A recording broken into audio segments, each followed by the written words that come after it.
I think we're going to have a collapse before they come around to really thinking seriously, about monetary policy and why we have to revamp it.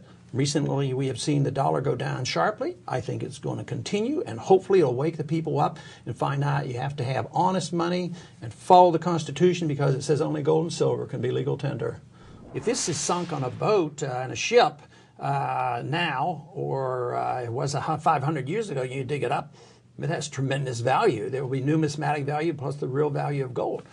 This sinks, you put it to the bottom, and who cares?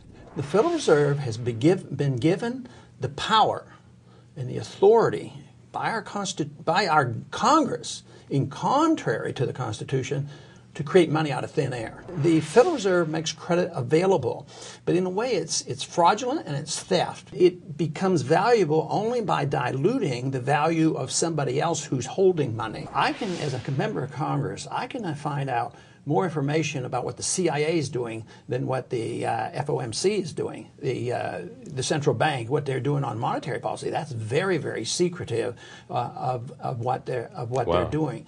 But the Congress created it, so it's not like General Motors being a private company. In some ways, it's almost worse than just saying private.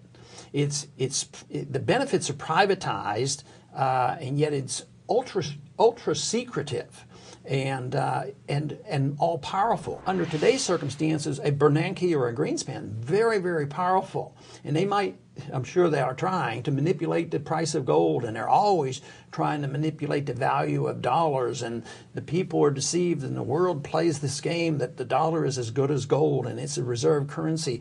Can you tell us a little bit about the entitlements? Most people, when we talk about entitlements, and I really bought into this before I first went to Congress, and it was always those poor people.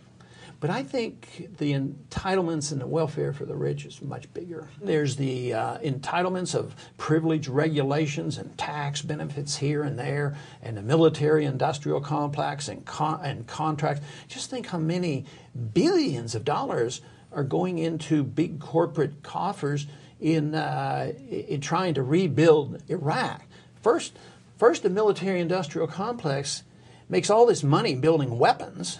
Then when they destroy a country, then they get more money to rebuild it. What's going to happen when the baby boom generation retires and you see expenses and income on graph after graph in the financial statement of the United States? They're basically telling us what is going to happen in the future, and it's not a pretty picture. This is so huge that nobody can quite comprehend it. It's into the many, many trillions of dollars. All we know for certain is it's not workable, and it will fall apart. I think this country is going to get much, much poorer, and the entitlements will finally have to end, because just printing the money and running up the deficit or expecting foreigners to continue to loan us the money, it's not going to last. It's just a dream, and it's very, very serious. The founders didn't even like democracy, and we're expending lives and hundreds of billions of dollars to go over there and tell the Iraqi people how they're going to live.